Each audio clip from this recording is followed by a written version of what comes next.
قید میں جب بھی سنا، قید میں جب بھی سنا، لفظ ردا زینب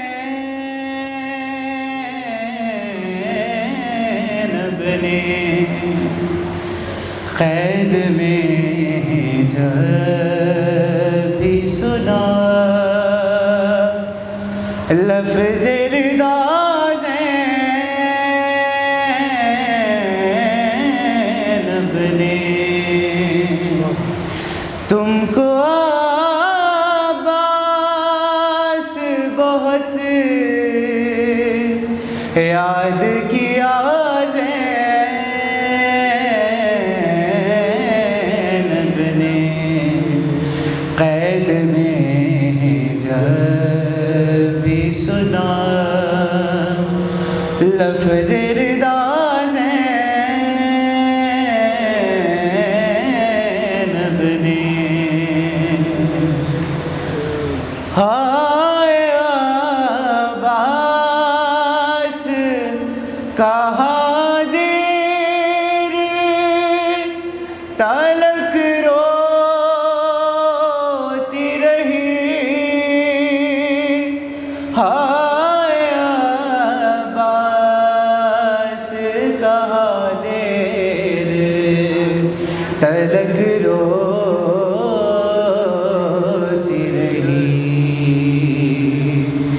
بیرداشت میں جب پانی پیا زینب نے، قید میں جب بھی سنا، بھیڑ ایسی کہ جہاں شمر قدم گھٹنے لگا،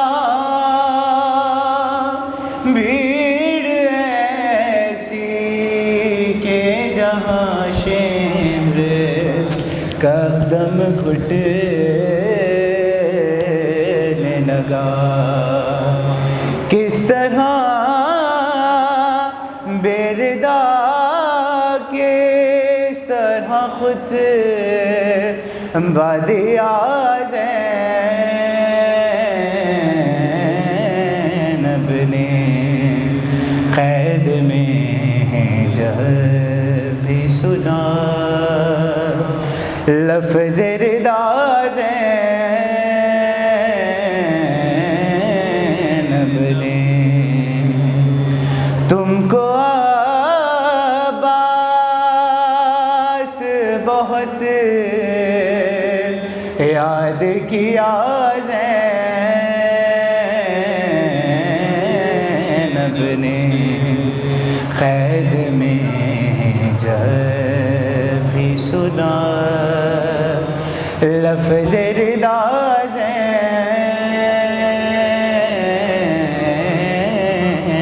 نے، بر محمد وآل محمد صلوات اللهم صل على محمد وآل محمد.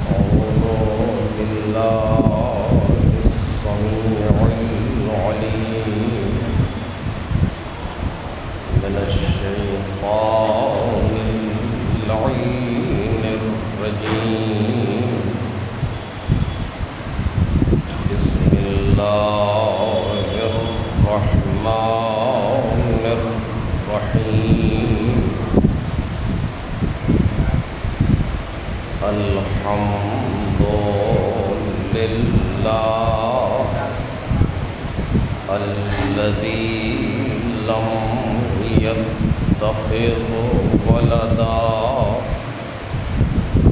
ولم يكن له شريك في الملك ولم يكن له ولي من الذل وكبره تكبيرا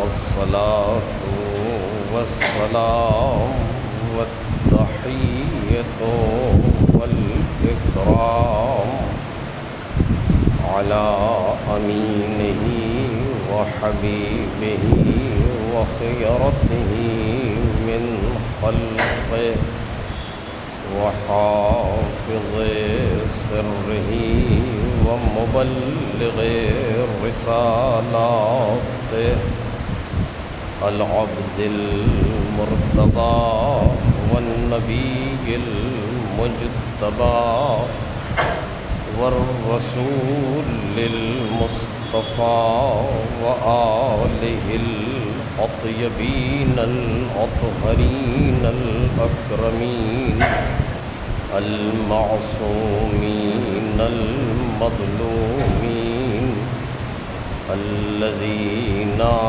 أذهب الله عنهم الرجس وطهرهم تطهيرا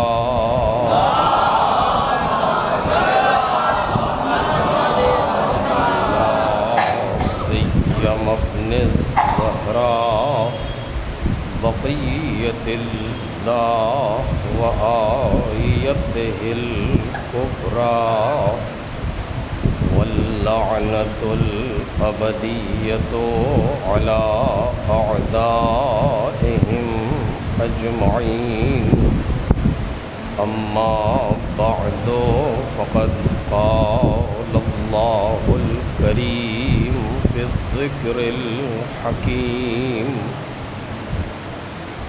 إنما وليكم الله ورسوله والذين آمنوا الذين يقيمون الصلاة ويؤتون الزكاة وهم راكعون صلوات. بزرگان محترم اور برادران ارجمند،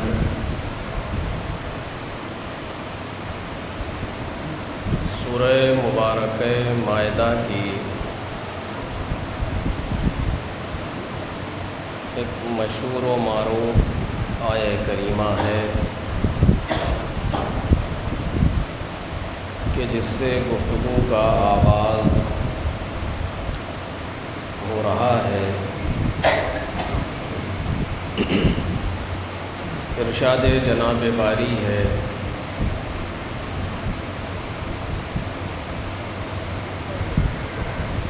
لفظ حصر کے ساتھ کہ انما ولیکم اللہ، تمہارا ولی سرپرست صرف اور صرف اللہ ہے، ورسولہ، اور اللہ کا رسول ہے، والذین آمنوا، اور ایمان لانے والے ہیں، الذین یقیمون الصلاۃ، کہ جو نمازوں کو قائم کرتے ہیں، وَيُؤْتُونَ الزَّكَاةَ، اور زکوٰۃ دیتے ہیں، وَهُمْ رَاكِعُونَ، اس حالت میں کہ وہ رکوع کرنے والے ہیں۔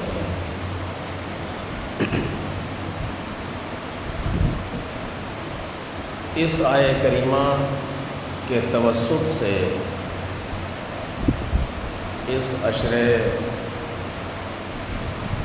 مبارکہ کے لیے جس موضوع کا انتخاب کیا جا رہا ہے وہ ہے کربلا، مرکز ظہور ولایت۔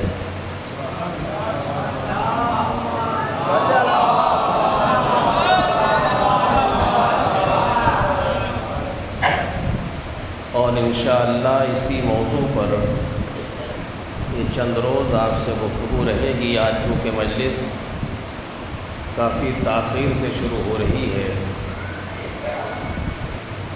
اس میں کچھ موسم، کچھ میں اور کچھ ٹریفک، ان تینوں نے مل کر کے تاخیر کی، لیکن کل سے انشاءاللہ مجلس وقت پر شروع ہو جائے گی، اور جیسا کہ مجھ سے کہا گیا ہے کہ انشاءاللہ میں 9 بجے منبر پر آ جاؤں گا۔ لہذا آج مقدمتاً کچھ باتیں موضوع کے اعتبار سے عرض کروں گا، اور کل سے انشاءاللہ تفصیل سے گفتگو ہوگی۔ جیسا کہ آپ خود محسوس کر رہے ہیں کہ موضوع میں 2 چیزیں ہیں جو بیان ہونی چاہیے، ایک کربلا، ایک ولایت، اور تیسرے ارتباط ولایت اور کربلا، کہ کس طریقے سے کربلا میں ولایت ظہور کر رہی ہے۔ یہ 3 چیزیں بیان ہونی چاہیے جو موضوع انتخاب کیا گیا ہے، اور انشاءاللہ جتنا پروردگار عالم نے توفیق دی ان موضوعات پر گفتگو ہوگی۔ آج صرف ابتدائے کلام میں اور موضوع کے مقدمے کے طور پر عرض کروں کہ ہم اور آپ، اور بلکہ ہر عاقل انسان جب کسی کام کو انجام دیتا ہے تو اس سے پہلے اس کے مقصد پر غور کرتا ہے کہ بالآخر اس کے کام کا مقصد کیا ہے، اور نہ جانے کتنے سوالات ہیں کہ جب ان کا جواب دے لیتا ہے تب کام شروع کرتا ہے، چاہے وہ شعوری طور پر ہو یا لاشعوری طور پر۔ میں آپ کے درمیان پہلی مرتبہ گفتگو کر رہا ہوں، لہٰذا یہ عرض کروں کہ میرے گفتگو کے مخاطب میرے ہمسن اور کمسن بھائی ہیں۔ بزرگوں سے خطاب کبھی نہیں کرتا ہوں، یہ ان کی ذرہ نوازی ہے کہ وہ بیٹھے ہوتے ہیں، لہٰذا جوانوں سے کہہ رہا ہوں اگر کوئی لفظ یا کوئی چیز نامفہوم ہو اور سمجھ میں نہ آئے تو میں انشاءاللہ 10 دن اگر حیات رہی تو ہوں، آپ مجھ سے دریافت کریں، سوال کریں، تاکہ کوئی لفظ یا کوئی ایسا موضوع ذہن میں ایسے ہی سرسری طور سے گزرنے نہ پائے، بلکہ میں چاہتا ہوں کہ جوان سب اس چیز کو محسوس کریں۔ کوئی بھی لفظ ہو، ممکن ہے میں محسوس نہ کر پاؤں اور آپ کو نہ پتہ ہو اس کے بارے میں، لہذا سوال کریں اور پوچھیں۔ تو مثلا فرض کریں آپ اگر ایک انسان گھر سے قدم باہر نکالتا ہے، میں آپ کے سامنے آیا، آپ اپنے گھر سے اٹھ کر کے آئے، پہلے کتنے سوالات ہیں جن کا جواب ذہن دے لیتا ہے، اس کے بعد گھر سے باہر نکلتا ہے۔ اور اس کی دلیل یہ ہے، اگر کسی گھر سے باہر جانے والے سے آپ پوچھیں تو یہ جتنے سوال ہیں ارتکازی، وہ ان کا فوراً جواب دے گا۔ مثلا کہاں جا رہے ہیں،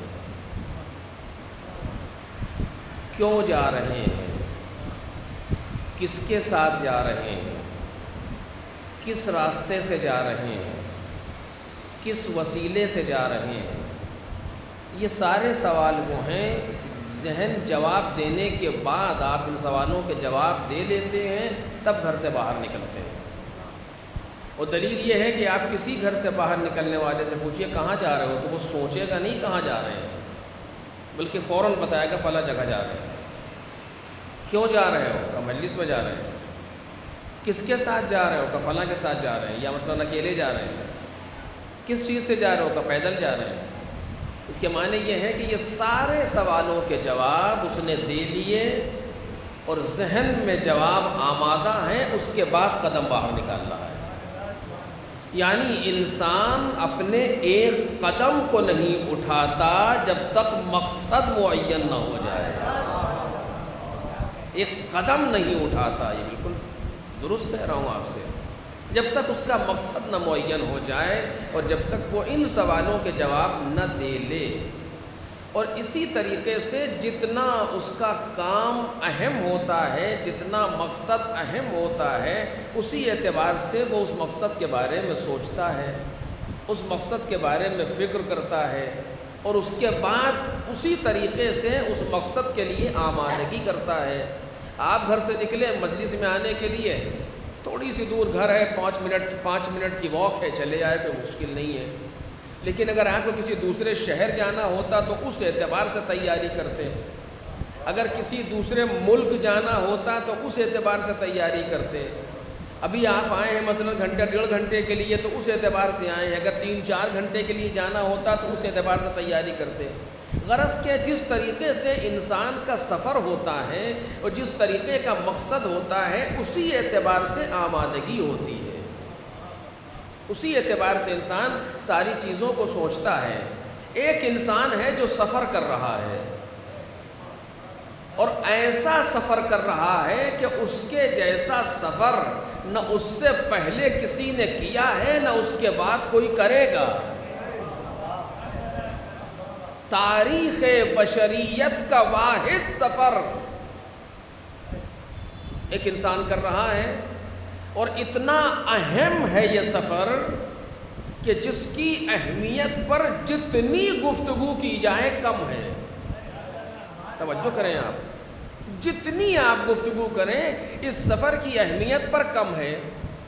کہ جو سفر اس سفر کرنے والے نے کیا، جس کو معلوم ہے کہ اس میرا سفر بغیر کسی آئیڈیل کے ہے، مجھ سے پہلے کسی نے ایسا سفر نہیں کیا اور میرے بعد بھی کوئی ایسا سفر نہیں کرے گا. ہاں میری راہ پر چلنے والے بہت پیدا ہوں گے، لیکن مجھ جیسا سفر کسی کا نہیں ہوگا تاریخ بشریت میں. اور اس سفر کے لیے اتنی اہمیت ہے اس سفر کی کہ میں نے عرض کیا جتنا اس سفر پر گفتگو کی جائے کم ہے. میں سمجھتا ہوں میں نے بچوں کے ذہن کو ایک مرحلے تک پہنچا دیا، لہٰذا اب میں اس جملہ آپ کے سامنے کہہ سکتا ہوں کہ جتنا اس سفر کی اہمیت پر گفتگو کی جائے کم ہے. عزیزو، ہم نے کربلا کا ایک نام سنا ہے اور بس. اس سے زیادہ ہم کربلا کے بارے میں کچھ نہیں جانتے. کاف اور رے اور بے اور الف ہم سے اتنا نہیں جانتے ہیں کہ کربلا. لیکن آیا کربلا کیا ہے اس پر ہم نے نہ بھی سوچا ہے اور نہ ہمیں سوچنے دیا گیا ہے اور نہ ہم سے سوچنے کے لیے کہا گیا ہے. ابھی تک اس طریقے سے نہیں ہوا جو ہونا چاہیے. بہت سے اس طرح کے الفاظ ہیں اور بہت سے اس طرح کے موضوعات ہیں جن کو ہم بولتے تو بہت ہیں لیکن سوچتے نہیں ہیں. آپ دیکھیں ان کا کانسیپٹ ہماری نظر میں کلیئر نہیں ہے. بہت سے ایسے موضوعات ہیں، میں نے کئی جگہ پر یہ بات کہی ہے، آپ کے سامنے مثال کے طور پر کر رہا ہوں. مثلا لفظ ایمان، کتنا بولتے ہیں آپ لفظ ایمان اور لفظ مومن؟ صبح سے شام تک میں کتنی مرتبہ بولتے ہیں؟ ہر جگہ بولا جاتا ہے فلاں مومن ہے، فلاں مومن ہے، فلاں بے ایمان ہے، فلاں با ایمان ہے. یہ جملے بولے جاتے ہیں لیکن ابھی تک نہیں معلوم کہ ایمان کیا ہوتا ہے، مومن کسے کہتے ہیں. ایک صلوات پڑھیں محمد اور آل محمد. ابھی تک نہیں پتا کہ ایمان کیا ہے چیز ہے اور مومن کسے کہتے ہیں. آپ دیکھ لیجئے، مومن کسے کہتے ہیں، کافر کسے کہتے ہیں، مشرک کسے کہتے ہیں، منافق کسے کہتے ہیں، ایمان کیا ہے، کفر کیا ہے، شرک کیا ہے، نفاق کیا ہے، کلیئر نہیں ہے ہمارے پاس. اور جس کے ذہن میں کلیئر ہو بہت خوش نصیب ہے. آپ پوچھئے کافر، فوراً ذہن کسی گروہ کی طرف جائے گا. آپ کہیے مشرک، فوراً ذہن کسی اور طرف جائے گا. آپ کہیے مسلم، فوراً ذہن کسی خاص طبقے کی طرف جائے گا. آپ کہیے مومن تو فوراً انسان ادھر دیکھے گا. ایسا ہے یا نہیں ہے؟ یعنی ہم نے ایمان و شرک و کفر و نفاق کو گروہ میں تقسیم کر دیا، پارٹی میں تقسیم کر دیا، مذاہب میں تقسیم کر دیا، ادیان میں تقسیم کر دیا. آیا ایسے ہی ہے؟ پروردگار عالم نے ایمان و کفر و شرک و اسلام و نفاق کو گروہ اور پارٹی میں تقسیم کیا تھا کہ اس مذہب والے سارے کے سارے مومن اس مذہب والے سارے کے سارے منافق، اس مذہب والے سارے کے سارے کافر و مشرک آیا ایسے ہے؟ قدرت نے اسی طرح تقسیم کیا تھا؟ کہیں کوئی تقسیم آپ کو قرآن مجید میں یا روایات میں یا آیات میں کہیں نظر آ رہی ہے؟ قیامت میں ایسے ہی تقسیم کرے گا پروردگار، ہاں فلاں مذہب کے لوگ آئیں جو سارے کے سارے مومن ہیں، ایسے ہوگا؟ آیا کلیئر ہے ہمارے نزدیک کانسیپٹ کہ کون ہوتا ہے مومن؟ جب لفظ مومن آتا ہے تو ہم بڑے خوش ہوتے ہیں، اس سے مراد ہمیں کافر کا فلاں وہ لوگ، مشرک کا فلاں لوگ، ہم سے کیا مطلب اس سے؟ منافق جی ہوتا ہے نہیں ہوتا ایسے؟ یعنی اس کا مطلب یہ ہے کہ ہمارے جوان کے ذہن میں ابھی تک ایمان کا درست تصور نہیں پیدا ہوا۔ سچ کہہ رہا ہوں آپ سے میں، ابھی ہمارے بچوں کے ذہن میں کفر و نفاق و شرک کا صحیح تصور نہیں پیدا ہوا۔ مشرک کہاں پایا جاتا ہے؟ قرآن مجید کیا کہہ رہا ہے؟ قرآن مجید کہہ رہا ہے وَمَا يُؤْمِنُ أَكْثَرُهُمْ بِاللَّهِ إِلَّا وَهُمْ مُشْرِكُونَ، اکثریت خدا پر ایمان نہیں لائی مگر یہ کہ وہ مشرک ہے۔ سمجھے آپ ترجمہ کیا ہوں؟ میں تو یہ سمجھا، یعنی اکثریت خدا پر ایمان نہیں لائی مگر یہ کہ مشرک ہیں۔ اور آسان کروں، یعنی ایمان لانے والوں کی اکثریت مشرک ہے۔ کیا مطلب؟ ایمان لانے والے مشرک ہیں کہ جی قرآن تو یہ کہہ رہا ہے، سورہ یوسف اٹھا کے دیکھیے۔ ہم تو سمجھ رہے تھے کہ مشرک جو ہے مسلمان بھی نہیں ہے، اس کے پرے کوئی چیز ہے، کہ جی نہیں، مومنین مشرک ہیں۔ اللہ، اب تک تو مومن کو ہم اپنے آپ کو دیکھ رہے تھے، اب ہم اپنے آپ کو مشرک بھی کہیں مثلا۔ قرآن مجید یہی کہہ رہا ہے اکثرہم، اکثر کا تعلق ہے 50% سے زیادہ۔ جب لفظ اکثر بولا جائے گا تو 50% سے زیادہ کا بولا جائے گا، یعنی ایمان مومنین کی اکثریت، یعنی مومنین کا کم از کم 51% مشرک ہے۔ عجیب ہے، میں کہوں گا تو آپ مانیں گے کہ سوال ہی نہیں، پتہ نہیں کہاں سے آ گئے، لیکن قرآن مجید تو پتہ ہے کہاں سے آیا ہے۔ ایک صلوات پڑھیں محمد اور آل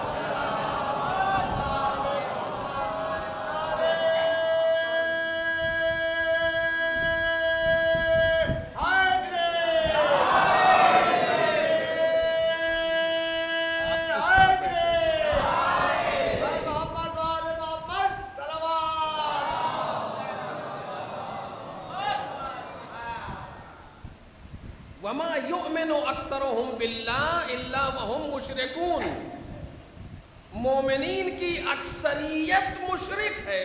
یہ قرآن مجید کی آیت ہے، وَمَا يُؤْمِنُ أَكْثَرُهُمْ بِاللَّهِ، اکثریت خدا پر ایمان نہیں لائی، إِلَّا وَهُمْ مُشْرِكُونَ، سوائے یہ کہ وہ مشرک ہیں۔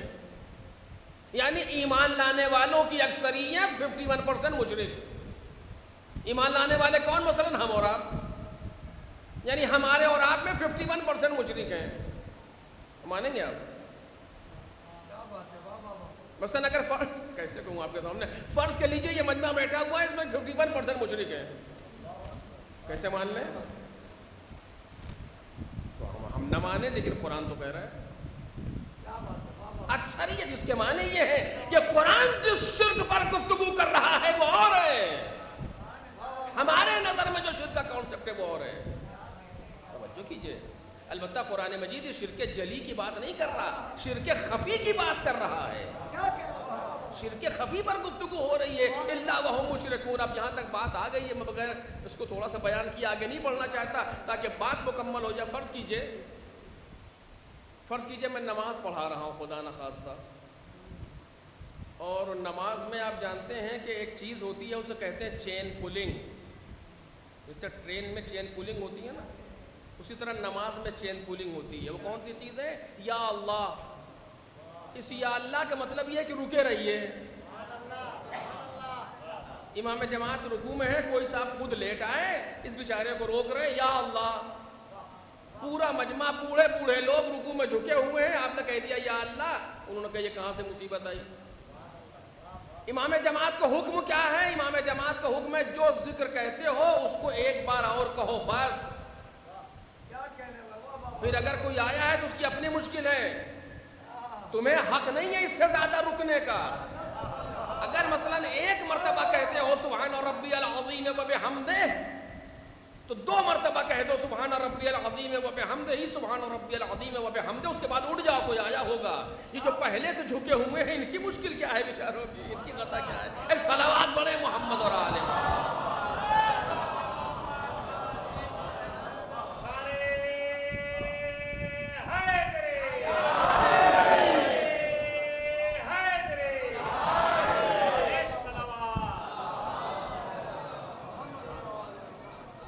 میں صرف اپنی بات کو بیان کرنے کے لیے اور ذہن متوجہ ہو جائیں جو کہنا چاہتا ہوں اس کے لیے یہ مثال پیش کر رہا ہوں آپ کے سامنے۔ اس سے پہلے بھی کئی جگہ عرض کر چکا ہوں کہ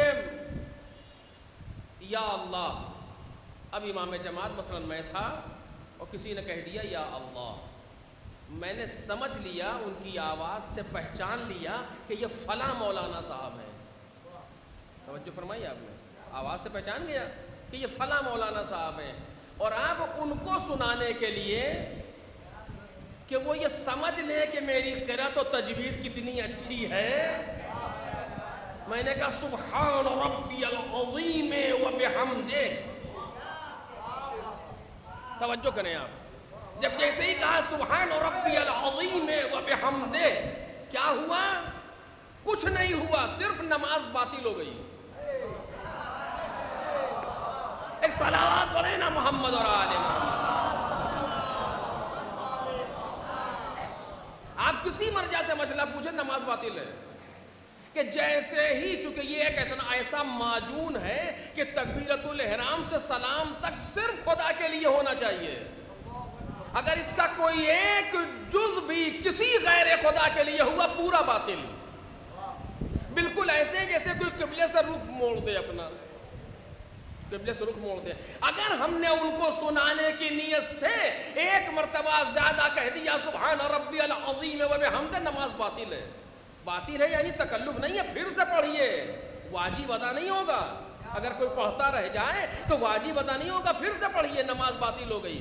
آپ توجہ کیجئے، یہ تو ہے حکم شرعی، یا یہ کہوں یہ ہے حکم فقہی کہ نماز باطل ہے۔ جائیے حدیث میں آئیے، اخلاق کے میدان میں آئیے، عرفان کے میدان میں آئیے، حدیث آواز دیتی ہے کلو ریاء شرک، ہر ریاکاری شرک ہے، ہر ریاکاری شرک ہے، انجام دینے والا مشرک ہے۔ ایک صلوات پڑھے محمد اور آل محمد۔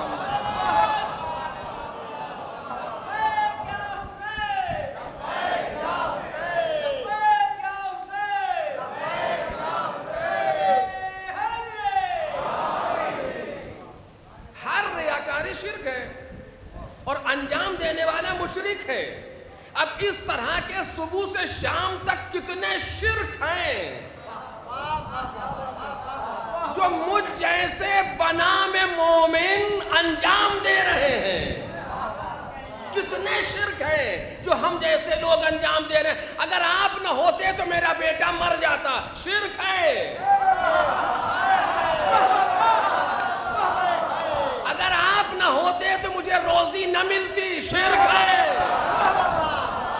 اگر آپ نہ ہوتے تو یہ ہو جاتا، شرک ہے۔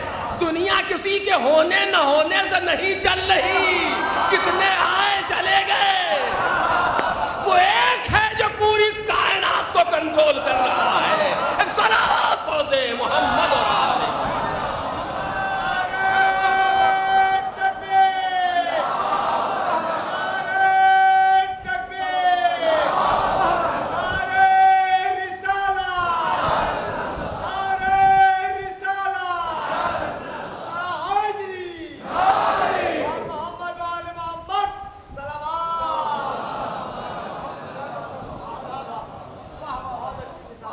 پہچانا کہ اس طرح کے کتنے شرک ہیں جو ہم صبح سے شام تک انجام دیتے رہتے ہیں اور سمجھتے مشرک کوئی اور ہوتے، مثلا جا کر کے کہیں کھڑا ہونا، جی نہیں، یہیں پائے جاتے ہیں۔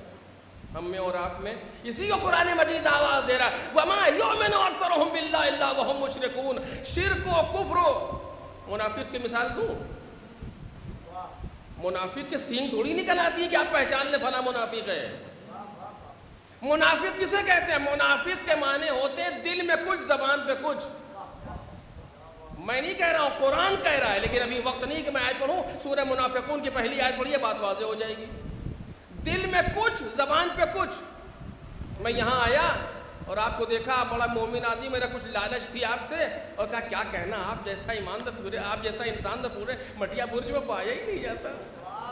کیا دیکھیں چہرے سے نور آتے ہو، چہرے پر کتنا نور ہے، کیا کہنا. اور ادھر پیچھے مڑے کوئی دوسرا ملا، کہہ رہے بڑا احمق آدمی ہے، ہم کو ایسے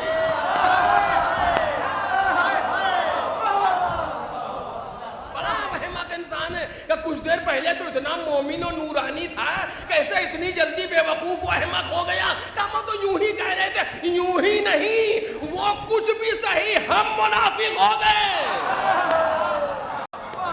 وہ جو ہے وہ تو ہے، ہم نے اپنا نفاق ثابت کر دیا کہ ہمارے دل میں کچھ ہے، زبان پر کچھ ہے. جس کے دل و زبان میں فرق ہوتا ہے ایسے انسان کو منافق کہا جاتا ہے. ایک صلوات پڑھ دے محمد اور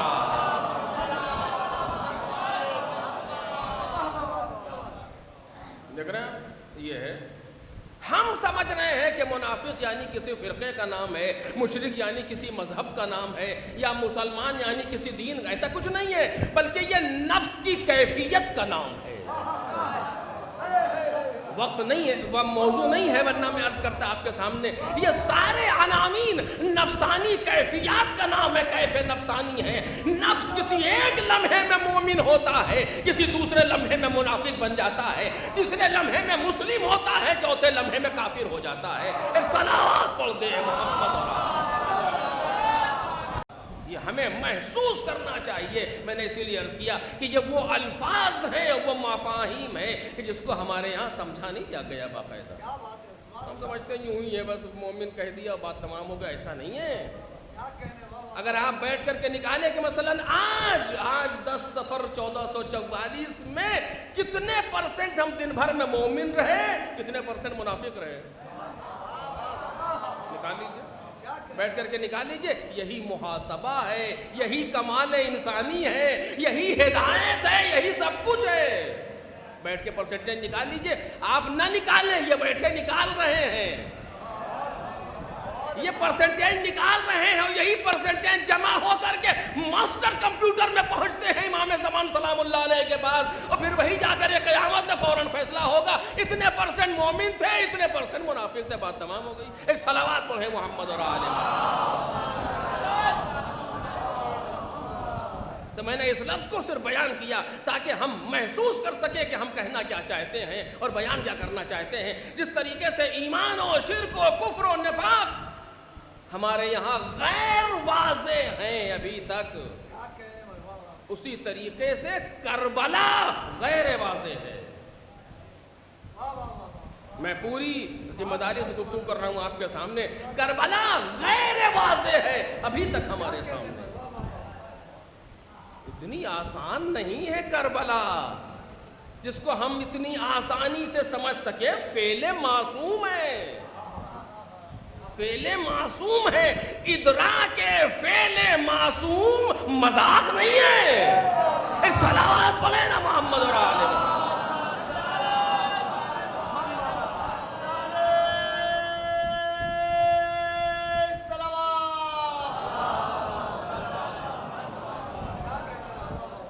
ادراک فعل معصوم کوئی آسان مسئلہ ہے.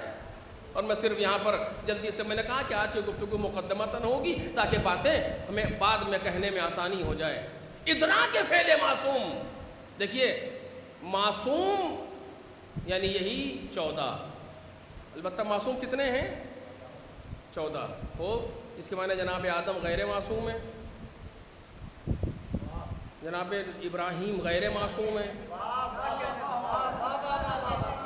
دیکھ رہے ہیں لفظ معصوم غیر واضح ہے، ابھی تک واضح نہیں ہے. جناب عیسیٰ، جناب موسیٰ سارے کے سارے غیر معصوم ہیں انبیاء. پھر معصوم 14 کیسے؟ سوال ہے. لیکن بہرحال وہ تو بالکل واضح ہے، میں تو بچوں کے لیے عرض کر رہا ہوں، میں نے کہا کہ میں بچوں سے گفتگو کروں گا۔ معصوم 14 یعنی عصمت کبریٰ کی منزل پر صرف یہ 14 ہیں،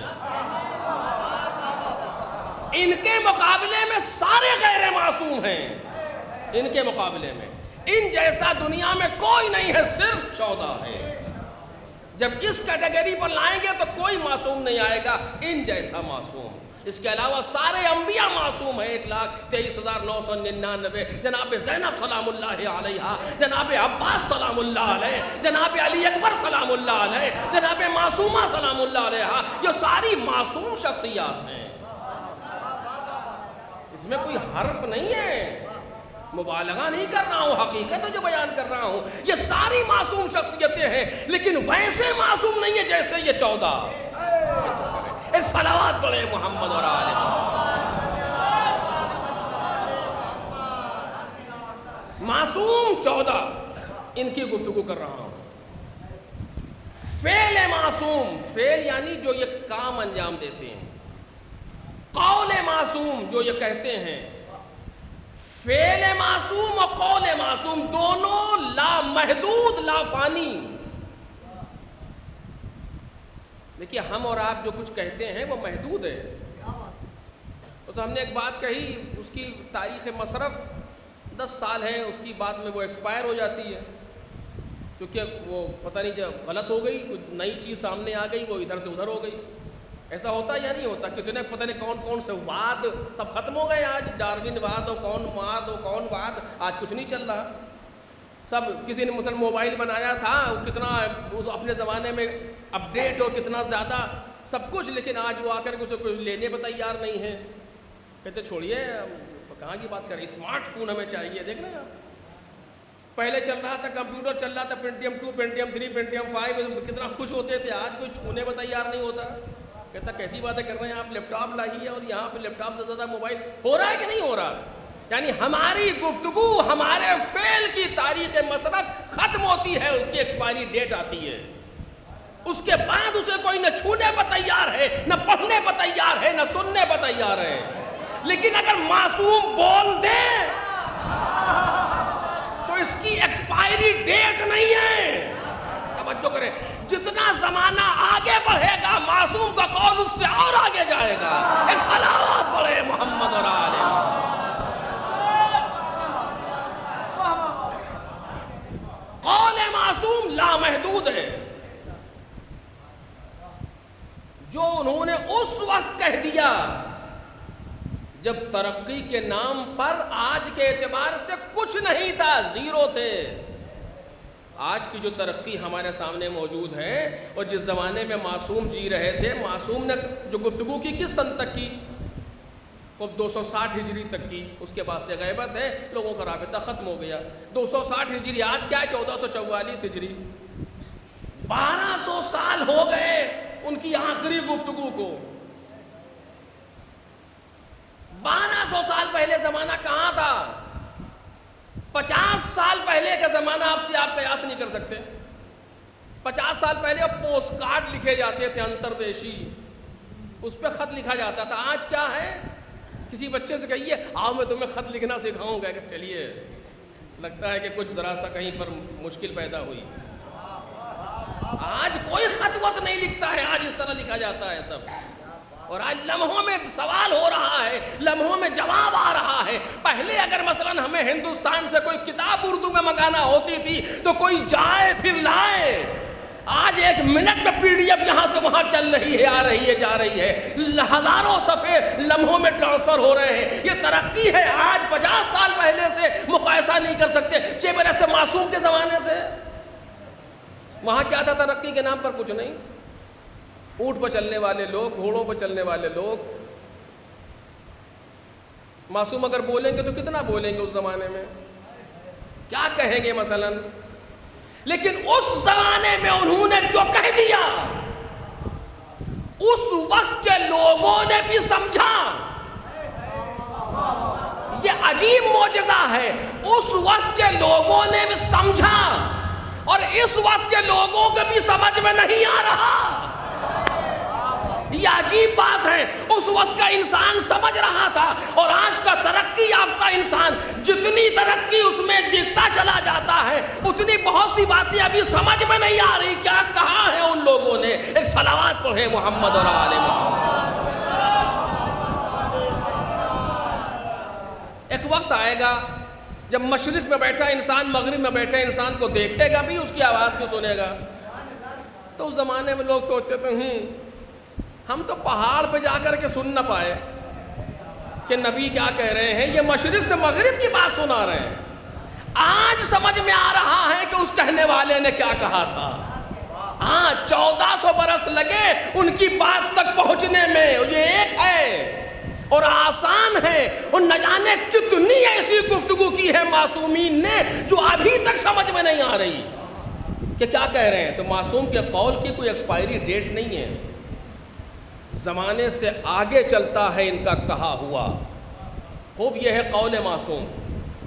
اسی طریقے سے فعل معصوم ہے، فعل یعنی عمل جو یہ انجام دیتے ہیں، اس کی بھی کوئی ایکسپائری ڈیٹ نہیں ہے۔ جو یہ کر رہے ہیں وہ ایسا نہیں ہے کہ صرف اسی وقت کے لیے کر رہے ہیں، نہیں۔ اب یہ ایک الگ موضوع ہے، لیکن ابھی اس کو بیان نہیں کروں گا آپ کے سامنے، صرف آپ میرے کہنے سے سن لیں اسے۔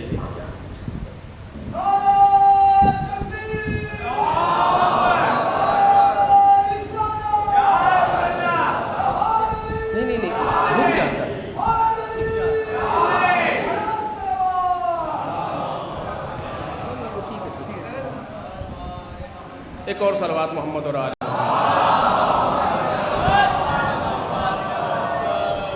اتنا متواضع مائک لگایا ہے جو بار بار سر خم کر دیتا ہے۔ ایک صلوات پڑھے محمد اور آل محمد۔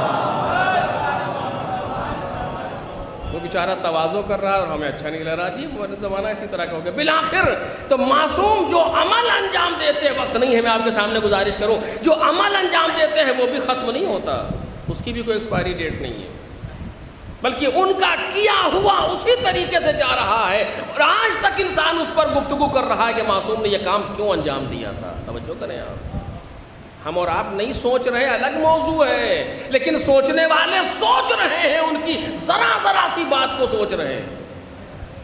خوب یہ ہے فعل معصوم۔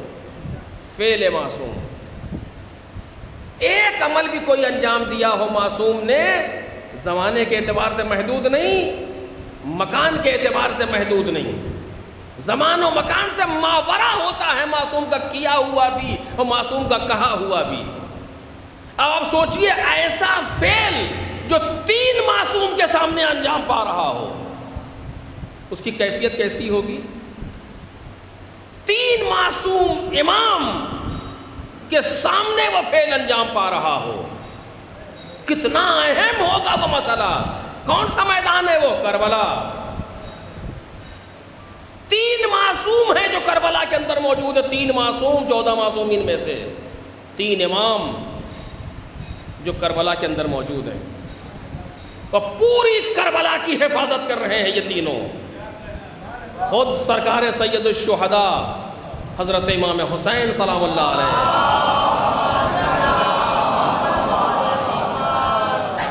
امام سجاد اور امام باقر علیہ الصلوۃ والسلام، یہ 3 معصوم موجود ہے کربلا میں۔ کبھی ہم نے سوچا شام غریبہ میں اتنے بچے تھے کہ جناب زینب نے گنا ہے 1 2 3 4 5 6 2 4 10 بچے ہوتے، گنا نہیں جاتا، نظروں سے دیکھ کر کے سمجھ لیتے ہیں، اتنے بچے ہیں کہ گن رہی ہیں، شمار کیا ہے۔ مدینے واپس صرف 1 بچہ، کون؟ جناب امام محمد باقر، صرف 1 بچہ، باقی گرتے جاتے ہیں، مرتے جاتے ہیں۔ 1 بچہ پہنچ رہا ہے واپس، بچوں میں، بچیوں میں بھی 2-1 بچیاں جو موجود ہیں، یا بہرحال 1 بچہ۔ امام حسین امام باقر کو لے کر کے آئے کربلا میں۔ جناب امام باقر کی عمر کتنی ہے؟ 3.5 برس، سن 57 ہجری کے پیدا ہیں رجب کے، اور 61 کے شروع کا واقعہ ہے، 3.5 سال کے یا اور کم۔ امام باقر مدینے واپس جائیں گے، امام حسین سے پوچھوں مولا کیوں لے جا رہے ہیں؟ امام یہاں رہیں یا وہاں رہیں سامنے دیکھ رہے ہیں، بالکل کوئی فرق تو ہے نہیں۔ یہ 2.5 سال کا بچہ 2-3 سال کے بچے کو لے کر کے جا رہے ہیں، 3 دن کی پیاس، مصیبت، ذلت، پریشانی، مدینے میں رہنے دیجئے۔ نہیں، یہ بچہ جائے گا۔ تم اسے بچہ کہہ رہے ہو، یہ امام ہے، اسے کربلا میں ہونا ہے، ان کے سامنے پورے چیز انجام پائے۔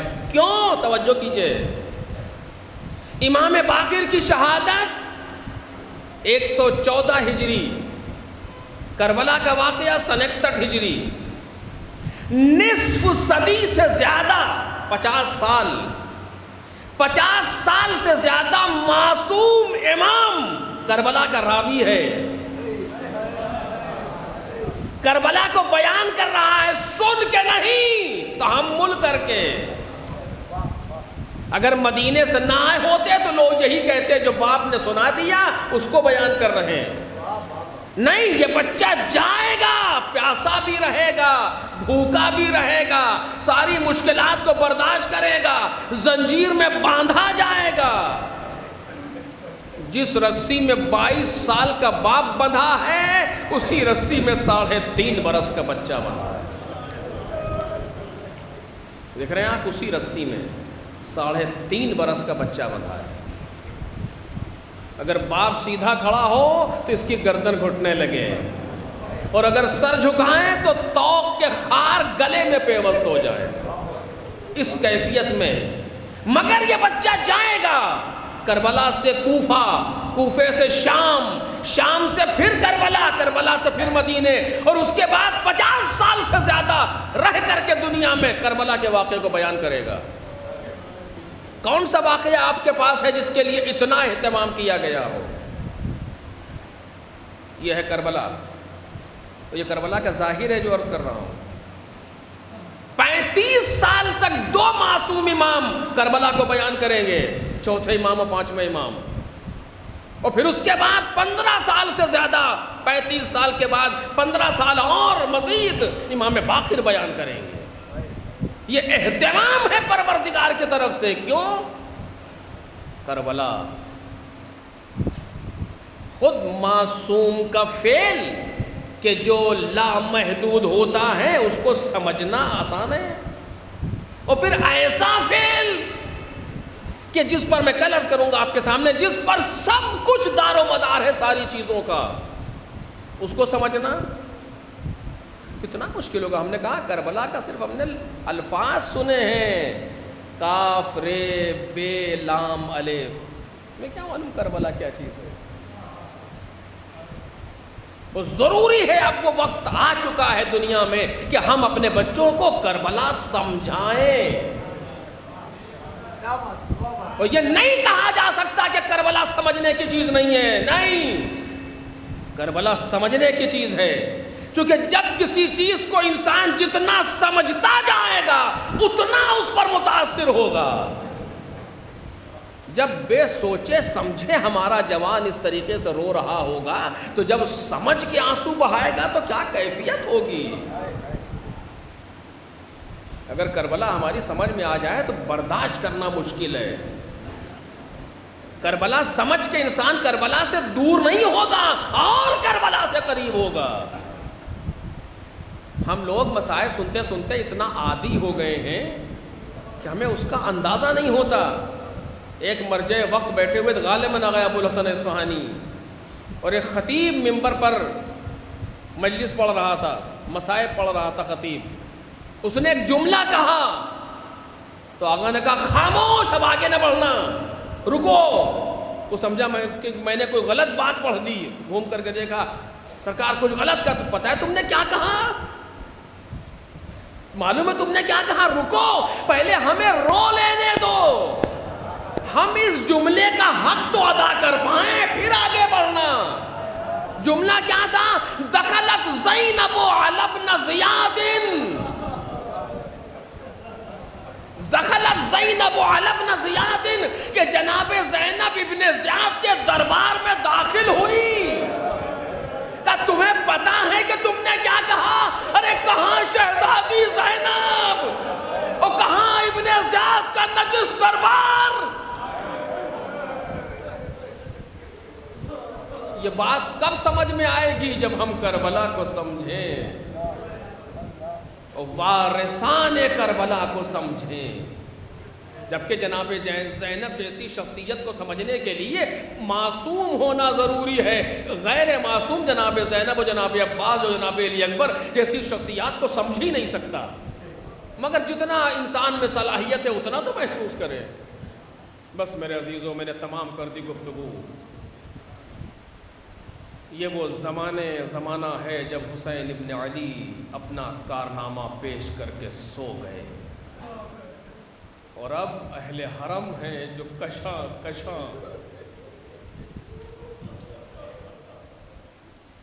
11 محرم کو قبل الظہر عمر سعد نے اپنے کشتہائے نجس کو دفن کیا، اور اب سرزمین کربلا پر صرف لاشیں پڑے ہوئے ہیں حسین، اولاد حسین، اصحاب حسین.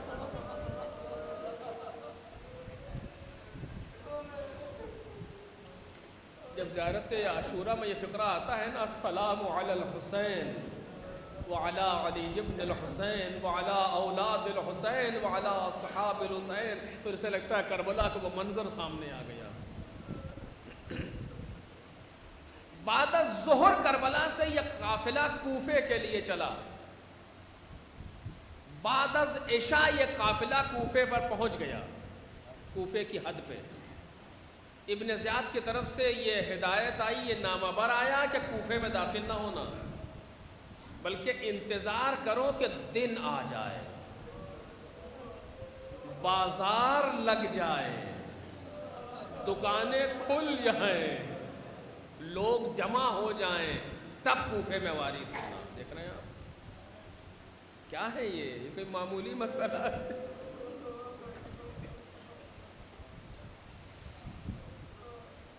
جہاں انسان کا کوئی جاننے والا نہ ہو اور اس کو ایسی مصیبتوں کا، ایسی ذلتوں کا سامنا کرنا پڑے تو زیادہ مشکل نہیں ہوتا، اس کے لیے سخت نہیں ہوتا، مجھے کوئی جانتا ہی نہیں ہے. لیکن جہاں اس کے جاننے والے موجود ہوں اور وہاں اس طرح کا سامنا کرنا پڑے، بہت سخت ہے. جناب زینب کوفے میں ناشناختہ شخصیت نہیں ہے. جناب زینب کی جاننے والی بچیاں کوفے میں موجود ہیں. چونکہ جناب زینب پہلی بار کوفے نہیں آ رہی، بلکہ اس سے پہلے جناب زینب اپنے بابا کے زمانے میں کوفے آئی تھی. جب علی ابن ابی طالب نے اپنی خلافت ظاہری کے زمانے میں اپنے پایتخت کو مدینے سے کوفے منتقل کیا اور علی ابن ابی طالب کی حکومت کوفے میں مستقر ہو گئی، تو اپنے اہل حرم کو مدینے سے کوفے بلایا. علی علیہ السلام کے اہل حرم میں سب سے نمایاں شخصیت جناب زینب کی ہے. جب کوفے میں اہل حرم آئے تو مولا کی طرف سے ہدایت یہ ہے کہ دن کی روشنی میں کوفے وارد نہ ہونا، بلکہ انتظار کرو رات آ جائے، سورج ڈوب جائے، بازار بند ہو جائیں، لوگ اپنے گھروں کو چلے جائیں، پھر قافلہ لے کر کے آؤ. کیوں؟ کیا کوئی بے پردگی کا سوال پیدا ہو سکتا ہے جس کا علی جیسا باپ حاکم کوفہ ہو؟ نہیں. لیکن مولا کی غیرت یہ گوارا نہیں کر رہی کہ لوگ نامحرم کھڑے ہوں اور انگلی اٹھا کر کے کہیں کہ علی کی بیٹی زینب کی سواری جا رہی ہے. رات کی تاریکی میں یہ قافلہ وارد ہو رہا ہے، لیکن آج 20 سال 22 سال کے بعد پھر زینب کوفے آ رہی ہے. ہائے زمانہ کتنا بدل گیا. ایک مرتبہ بابا کے سامنے آئی تھی اور اب آپ خود آ رہی ہیں. کل جب آئی تھی تو محمل میں بیٹھی تھی، محمل پر پردہ پڑا ہوا تھا، سر پر مکنا تھا، مکنے پر چادر تھی. لیکن آج جب جناب زینب آئی ہیں، کیسی محمل، کیسا پردہ. اونٹ کی ننگی پشت پر جناب زینب رسن بستہ بیٹھی ہوئی ہے. کیسی چادر نہیں ہے، جناب زینب بے چادر آ رہی ہے. لو عزیزو، کل جب آئی تھی تو رات کا پردہ تھا، آج دن کی روشنی میں آ رہی ہیں. ارے کل جب آئی تھی تو لوگ جمع نہیں تھے، بازار بند تھے. آج جب آ رہی ہیں تو چاروں طرف تماشا دیکھنے والے لوگ تالیاں بجا رہے ہیں، عورتیں ہل ہلا کر رہی ہیں، شادیانے بجائے جا رہے ہیں، ایسے عالم میں جناب زینب کوفے وارد ہو رہی ہیں۔ آخری جملہ، ارے کل جب شہزادی آئی تھی تو چاروں طرف جناب زینب کے بھائی حلقہ کیے ہوئے تھے، لیکن آج جب زینب آئی تو کوئی بھائی نہ رہ گیا، سارے کربلا کی زمین پر سو رہے ہیں۔ نہیں غلط کہا، زینب کے بھائیوں نے جناب زینب کو اکیلا نہیں چھوڑا، نوکے نیزہ سے سر حسین تلاوت کر کے بتا رہا بہنا گھبرانا نہیں، آگے آگے میں چل رہا ہوں، میرے ساتھ آ جا میری۔